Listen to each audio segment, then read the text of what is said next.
¿Qué dice Nigo? ¿Cómo Bueno, viene bien, Europa? corriendo.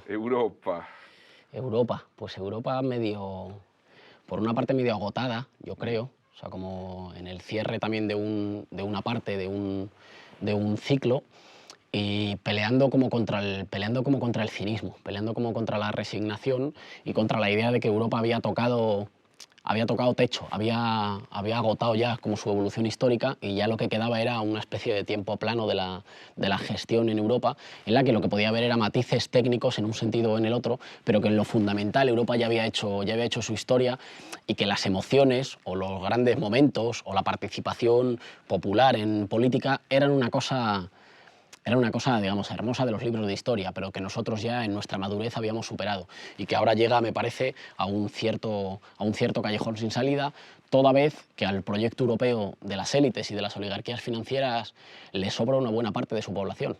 No tiene nada que ofrecer a una buena parte de su población y en particular de sus poblaciones del sur de Europa, condenadas, parece, a una especie de estatus semicolonial de relación con el centro europeo, de suspensión de la soberanía popular y de una especie de ajuste por el mecanismo disciplinario de la deuda sin fin. Así que en una encrucijada histórica, en un momento muy fértil, pero también muy abierto a fenómenos monstruosos. No, estoy de acuerdo. A mí me parece también que cuando uno analiza sobre todo las últimas décadas del siglo XX, esta mutación, esta transformación de la centroizquierda, la socialdemocracia, en parte del giro que llevó a la financiarización del capitalismo, a la hegemonía neoliberal, en verdad a veces cometemos el error de pensarlo casi y puramente desde lo económico. Es decir, una mutación en el capitalismo, un cambio en su mecanismo de acumulación, en su lógica de rentabilización, y perdemos de vista lo que estructuralmente fue una profunda transformación del sentido común, de la subjetividad, del lenguaje, una contrarrevolución cultural, la invención Completamente. de nuevas prácticas. En España a mí me pareció muy notable. Mi primera experiencia en España fue justamente en el año 76, cuando había una suerte de carnaval de salida del franquismo, experimentaciones de todo tipo. Es el año de más huelgas en la historia de España, el Sí, año de... Sí, sí. revistas como El Viejo Topo en su primera etapa, los movimientos anarquistas, comunistas, socialistas, un debate profundo en esa sociedad, e inmediatamente se entró en el pasotismo. Casi al año siguiente, en el proceso de la transición, hubo como el comienzo de una gran desilusión, que también hay que vincularla, me parece, con un cambio, y este es un tema que sé que es caro para vos, que le sucedió al pensamiento político filosófico europeo desde aquellas tesis de François Furet sobre la Revolución Francesa y la genealogía entre democracia, totalitarismo Claro. y el abandono del mito de la revolución y el acomodarse a las nuevas expectativas. Y esas nuevas expectativas suponen un cambio dramático en las relaciones, en la visión del mundo, en las prácticas concretas, en las aspiraciones, en la ruptura del tejido colectivo de la sociedad. Y por lo tanto, uno podría hasta imaginar que lo que le pasó a la socialdemocracia es que fue arrasada por esa lógica y se transformó en parte de esa nueva percepción de la realidad. Claro, por una parte, ahí creo lo que luego hemos llamado neoliberalismo, construyendo condiciones que impiden el retorno. Mm. O sea, construyendo incluso una mutación antropológica, una forma de relacionarse de la gente con lo público, de la gente con las instituciones, que dificultan incluso imaginar lo público, Mm. imaginar lo colectivo. Y por tanto hay un proceso de extrema fragmentación social que hace después muy difícil la reconstrucción de ningún proyecto colectivo, de fragmentación social en el urbanismo, en la forma de relacionarse en el trabajo y en la destrucción de la idea de lo colectivo en los lugares de trabajo, en los centros de estudio, en la relación con las instituciones, digamos, una modernización entendida fundamentalmente como individualización y ruptura de cualquier vínculo colectivo que no pase o por la institución o por el mercado. Pero además de eso, o que no pase, digamos, que no tenga como mediaciones principales o el Estado o el mercado. Pero además de eso, hay toda esta, o en paralelo, toda esta corriente intelectual que vendría a defender que cualquier idea que cualquier idea de lo universal, que cualquier ideal de lo universal, lleva en sí necesariamente el germen del totalitarismo. esta lectura del, digamos, hemos sufrido los dos grandes totalitarismos durante la Segunda Guerra Mundial y después, y cualquier idea que apele a una cierta pasión de ser en común y a un fin colectivo bueno para todos, el intento de definir que existe un bien común sería en sí mismo, digo, para esta línea conservadora, una idea totalitaria. ¿Qué queda, por tanto? Una especie de festejo exaltado de la libertad individual que en realidad es soledad, porque no es libertad individual del, digamos, del derecho a elegir que hago una cosa al margen del resto de la gente que me rodea, sino la no posibilidad de asociarse, de entablar lazos, más que a través de, pues ya digo, del consumo, del ocio. Es muy importante ahí el papel despolitizador del ocio y de las drogas juntos, como un factor en gran parte disolvente de lo social, y el miedo. El miedo como horizonte permanente de vida, o sea, la precariedad instalada no como una cosa temporal que le pasa a la gente joven, sino como una especie de nube negra que está siempre por encima de las carreras, de la forma de pensar la vida de cada persona, de cada individuo, como una necesidad permanente de venderse a sí mismo, de superarse a sí mismo, porque nada está garantizado, que genera un comportamiento, por una parte enloquecido y por otra parte, ya digo, como de competición permanente con los de al lado. Estos dos elementos me parece que arrasan el territorio social. Y lo que queda, digamos, por arriba es los cuadros medios que hacían de mediadores, no sé, en las asociaciones vecinales, en el movimiento cultural, en los movimientos sociales, en los partidos o sindicatos de izquierdas, una cómoda integración a un Estado que tiene más para repartir. Estoy de nuevo, digamos, hablamos de Europa, pero lo estoy españolizando mucho, que es el proceso que conozco más, que tiene más para repartir, que ciertamente integra una buena parte de las demandas de los sectores populares que enfrentaron e hicieron inviable la continuación de la dictadura, pero las integra al precio de, bueno, digamos, desactivarle su potencial transformador y renovar y ampliar un orden que en lo fundamental sigue teniendo un desequilibrio de poder en favor de los sectores oligárquicos que mandaron durante 40 años con la dictadura. Entonces, hay integración, se incorpora una buena parte de las demandas, una buena parte de la intelectualidad, digamos, que trabajó por el cambio político, es integrada a la ampliación del orden nuevo, una maniobra como típica de transformismo, ¿no? en sentido de Gramsci, de revolución pasiva, que amplía el orden. Con esto no quiero decir que no cambiara nada, cambian muchísimas cosas, pero es un equilibrio entre lo que empujan unos para que cambie todo y lo que empujan otros para conservar lo máximo posible. Y diría que es un equilibrio insatisfactorio para los sectores más avanzados, pero que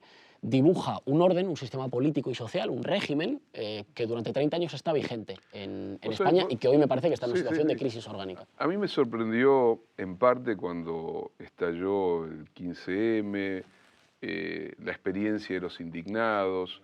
Me sorprendió en parte, digo, porque mi relación con España, sobre todo a lo largo de los años 90 y los primeros años de este siglo, me devolvía la imagen de una sociedad pasiva respecto a la posibilidad de imaginar otro horizonte de lo político, de lo democrático, del rol del Estado, de reinventar conceptos que habían quedado fuera de la agenda, la igualdad, la distribución.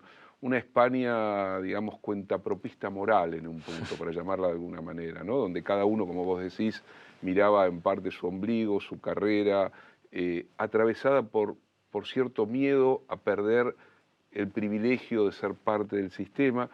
Pero cuando estalla el 15M y cuando surge el movimiento de indignados, la sensación primera era, bueno, en la Argentina hemos conocido algo por el estilo, finales de los 90, el estallido del 2001, y el peligro que suponía un movimiento generacionalmente muy definido, muchos jóvenes, ahí está tu experiencia también, una generación que se encuentra con que se derrumba el horizonte de expectativas y tiene que salir a decir no nos dejen desamparados, pero la percepción de que había una dificultad, cómo transformar esa indignación, ese salir espontáneamente a las plazas, a las calles, a discutirle al poder el desamparo y generar que eso no se comiese a sí mismo en un dispositivo antipolítico, de rechazo a lo que era el horizonte de la política como horizonte transformador. Y ahí me parece que con el surgimiento de Podemos hay un intento muy profundo de salirse de cierta bucólica del movimiento de indignados. Digo, bucólica en el sentido de Sí. Podemos, somos libertarios, vamos contra el sistema, pero le huimos a cualquier lógica del poder o de cristalización de organización política. La palabra política remite a un tiempo que no es nuestro, del que sospechamos. Y después veo que, sobre todo en el diálogo bueno, que venimos manteniendo con Podemos, con la experiencia de ustedes, ahí hay algo de nuevo tipo en España, pero que ustedes también están acechados en un punto por la necesidad de encontrar su lenguaje, Ah, claro. su impronta, ese juego que hemos conversado tantas veces entre el imaginario de la derecha y el imaginario de la izquierda en España, que en general terminó produciendo una confluencia en lo que ustedes denominan la casta. Entonces, hablar desde la izquierda parecía que uno habla desde el PSOE y entonces eso Sí, sí. queda atrapado en esa lógica. ¿Cómo ha sido la experiencia de Podemos y sobre todo cómo y de qué manera en un sentido más práctico, pero también reflexivo teórico, se reinstituye una lengua política en España? Claro, para nosotros el 15 de mayo del 2011, para todo el mundo es una inmensa sorpresa. Ahí sí que es verdad que hay una irrupción de lo no contado. Nadie sabía dónde estaba esa gente. No estaba en las protestas de antes, que eran protestas fundamentalmente para militantes, para minorías activistas. Así que no contaba, yo lo he contado en alguna ocasión. A mí el 15 de mayo me sorprende, yo justo ese día, el 15 de mayo por la tarde, volvía de dar clase en Ecuador. Y como tenía que aguantar el jet lag, llamé a los compañeros y dije, hay una manifestación hoy, voy y me paso. Los compañeros de Juventud Sin Futuro, que era una organización Juventud pequeña. Sin Futuro. Juventud Sin Futuro se llamaba, que era una organización pequeña, pero después muy influyente en la construcción de Podemos. Y les llamé para decir, oye, ¿me acerco o no me acerco? Y me dijeron, bueno, pásate, hay muchísima gente, no nos lo esperábamos. Me acerco, es una manifestación con mucha gente que a uno le podría remitir a esta idea de la multitud, porque era mucha gente con carteles individuales, sin bloques, no encuadrada por organizaciones, gente que había respondido en tanto que individuo, en tanto que grupo de amigos, a una cosa que circulaba en gran medida por las redes sociales y en el boca a boca, y que circulaba que unía a la gente fundamentalmente por un contenido destituyente. El lema de la primera manifestación era no somos mercancía en manos de políticos y banqueros. Digamos, no sabemos lo que somos, pero lo primero que nos define es que sabemos que no somos ellos. Luego veremos qué tipo de nosotros construimos, o si construimos alguno, o si digamos, no hay que construir ninguno y hay que multiplicar las particularidades de cada uno. Pero lo primero que une es un rechazo frente a un segmento percibido como muy estrecho, muy egoísta e incapaz de conducir un proyecto de país justo y que le dé garantías a las mayorías, que une a las élites políticas y económicas en un mismo grupo, ya digo, con comportamiento, nosotros después diríamos con comportamiento de casta. Sí. Aquello es completamente imprevisto. Una parte de la gente emprende, cuando se acaba el recorrido legal, sigue caminando por las calles de Madrid, hay algunas cargas y algunos enfrentamientos con la policía y después acampan en la Puerta del Sol. Y yo tengo que reconocer que cuando me entero que están acampando en la Puerta del Sol, pues lo veo con esa cierta displicencia con la que los militantes a menudo ven los movimientos espontáneos de masas, que es, bueno, ¿no? Van a acampar en la Puerta del Sol, bueno, pues los multarán o los pegarán, esto se acabará, y lo que pasa es que efectivamente sucede eso, pero hay una hay una escalada por la que cada vez hay más gente en la acampada y eso se convierte en un fenómeno de masas que sacude la política española. A mí me parece que ese fenómeno de masas vacuna en España contra la posibilidad de que el malestar difuso, un malestar huérfano y fragmentado, es un malestar que no tiene canciones que compartir, que no tiene una bandera, que no tiene eslóganes casi que compartir, no tiene sitios donde reunirse, no tiene memoria, de hecho tiene un cierto adanismo de que la historia empieza el 15 de mayo del 2011, o sea, un malestar huérfano de referentes culturales que lo articulen, que lo construyan. Ese malestar es un malestar de signo ambivalente, podría haber ido en sentidos muy diferentes. Podría haber alimentado una solución, digamos, populista reaccionaria como en otros países de Europa, que hubiera construido ese nosotros por oposición a los inmigrantes y a los políticos en general, denigrando la política y en un sentido, digamos, antidemocrático. Podría haber ido en un sentido solo, ya digo, tecnocrático, y había contenidos así en el 15M, de gente que decía, bueno, necesitamos los políticos son unos ladrones, necesitamos que nos gobiernen técnicos. O podría haber ido, como finalmente fue, en un sentido, digamos, de evolución democrática y popular, que decía, no, no, aquí lo que pasa es que la democracia, el derecho de los muchos a decidir sus condiciones de vida, ha sido secuestrado por unos pocos, porque aunque votamos, nuestras condiciones de vida se deciden en otro lugar, que no son los parlamentos. Y hay un mecanismo que trampea, digamos, somos pueblo el día de ir a votar, inmediatamente después volvemos a casa y algo sucede en la tramitación de nuestras demandas que acaban siendo secuestradas por una minoría que ha conseguido desde hace mucho tiempo que todo se haga en su favor.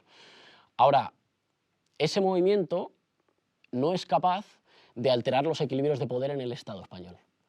De hecho, hay elecciones municipales en 2011, pocos días después, creo que es el 18, una semana después de que estalle el 15M, y son las elecciones en las que el Partido Popular, la derecha en España, consigue el mayor nivel de poder institucional, acumula el mayor nivel de poder institucional en la historia de nuestro país. No son capaces de alterar la distribución de poderes, los equilibrios en el Estado, pero alteran claramente la cultura del momento, el sentido común de época. Ponen una buena parte de dolores sociales en la agenda, que antes no estaban o que se vivían en forma individual. Me tengo que quedar en casa de mis padres hasta los 35 porque no puedo acceder a una vivienda, solo encadeno contratos precarios, me tengo que ir para trabajar fuera, siento que las élites políticas no me representan, que se vivían casi en forma o graciosa o como un problema individual, como mucho que se desahogaba en los bares o en las conversaciones familiares, y que de repente se ponen en primer lugar en la mesa de discusión política en España y hacen además envejecer, y esta es la otra cosa, de forma drástica las élites políticas, que desde el día 15 se encuentran con una distribución simbólica de las posiciones que dicen ese clásico del 15M tan poco entendido por algunos sectores de la izquierda, no somos ni de izquierdas ni de derechas, somos los de abajo contra los de arriba. Que para algunos sectores de izquierda es una cosa peligrosa, que dicen nos acerca al falangismo o a las peores, una cosa como despolitizadora y que ataca a la izquierda, y que nosotros leemos como una posibilidad solo, abierta, de fundar una identidad política, una identidad popular nueva, con mucha gente insatisfecha que viene de lugares muy distintos o a menudo de ningún lugar político, y que de repente se encuentra en torno a una reivindicación de que la gente como ellos, como nosotros, tiene que contar en la política. Una reivindicación, digamos, meramente plebeya. Oigan, yo tendría que contar en lo que se hace con mi país, porque tengo la sensación de que todo se hace contra mis intereses. Creo que nosotros, pero eso es otro tema, que seguramente hablamos luego, hacemos o nos aventuramos a hacer esa lectura porque estamos muy manchados, en el mejor sentido de la palabra, de las experiencias políticas nacional-populares latinoamericanas. Bueno. Sin esas gafas, sin esos anteojos, creo que no nos habríamos atrevido a hacer una lectura que parecía claramente como extemporánea y como propia de otras latitudes. Es interesante y seguramente vamos a tener después tiempo para conversar el impacto de las experiencias democrático-populares de América del Sur en algunos de ustedes. Pero a mí hay algo que en nuestras conversaciones siempre me interesó y me preocupó como un tema para discutir, ¿no? Cuando surge lo nuevo, bajo la forma de ruptura, de una novedad radical, la pregunta inquietante es, ¿qué pasa con lo previo? ¿Qué pasa con esa sedimentación, esas memorias, esas biografías, sobre todo de las grandes tradiciones igualitaristas, emancipatorias? Si a veces no hay un culto de la novedad en sí misma, de lo nuevo absoluto, que es correlativo con la lógica del mercado. Si el mercado rápidamente gasta esa novedad, no tiene problemas porque produce una nueva novedad. La mercancía es reemplazada por otra mercancía.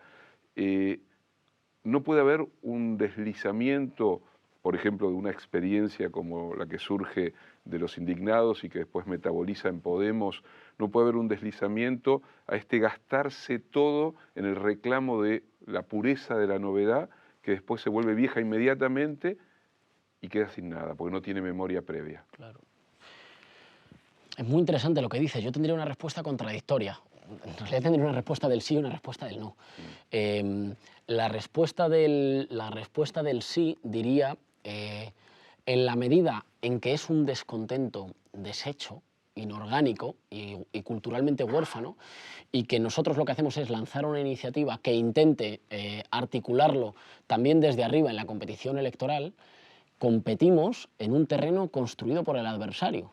Por ejemplo, en nuestro caso, la importancia de los medios de comunicación y del combate en los medios de comunicación como una forma de hablarle, interpelar y ofrecer medios para articular un descontento popular roto, hecho pedazos. Claro, pero eso significa que hablas desde un terreno que domina al adversario y que está marcado por lógicas como la espectacularización, la inmediatez, esta cierta dictadura de lo novedoso, que ciertamente no ayudan a ese trabajo pedagógico, cultural, intelectual y moral más lento de fraguar una voluntad popular nueva.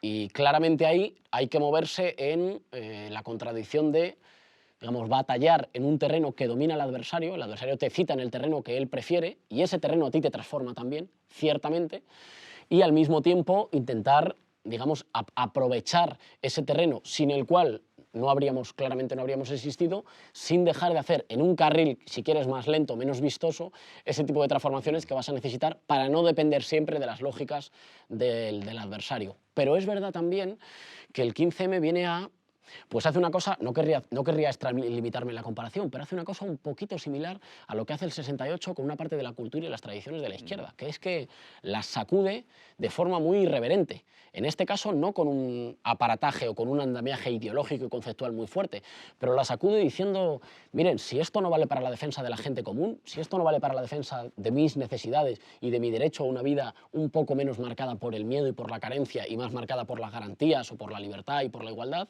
si esto no vale, me da igual.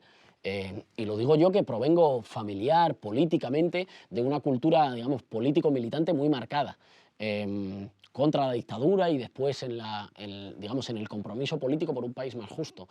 Pero que claramente el 15M lo sacude y dice, bueno, no le tengo demasiado respeto, digamos, no sé, a los iconos, a las tradiciones, en la medida en que no están en mi vida cotidiana. Y ahí es muy importante darse cuenta, creo, que para cuando el 15M irrumpe y sacude el escenario político, una buena parte de esas tradiciones no existen para la mayor parte de la gente que cuando sale a protestar no se las encuentra. Es decir, no creo que haya un mecanismo ideológico por el cual la gente que sale a llenar las plazas en España rechaza esas tradiciones.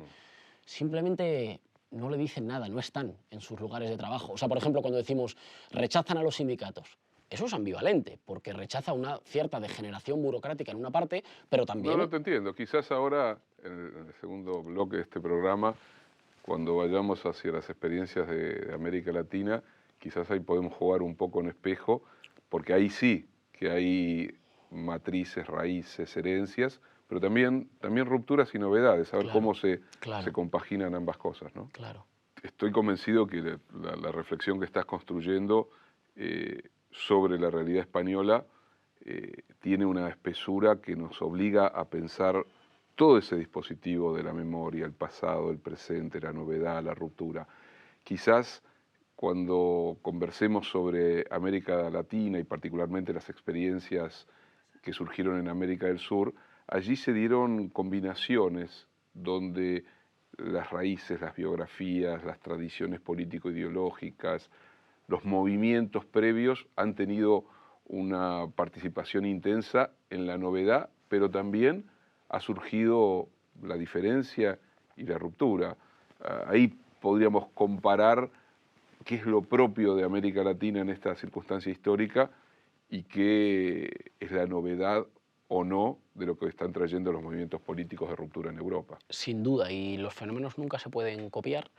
Y es inútil, nadie lo pretende, pero es verdad que sin una parte de aprendizaje o de acompañamiento, de tener la mirada puesta en los procesos de cambio político, de transformación política en América Latina en las últimas 2 décadas o década y media, nosotros no habríamos sido capaces de imaginar una parte del proyecto Podemos. Habrá que ir sacándole el hilo y las comparaciones en espejo siempre son fascinantes, ¿no?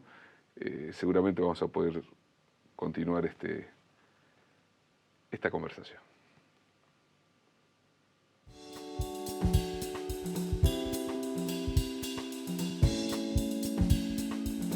Sí. Salí.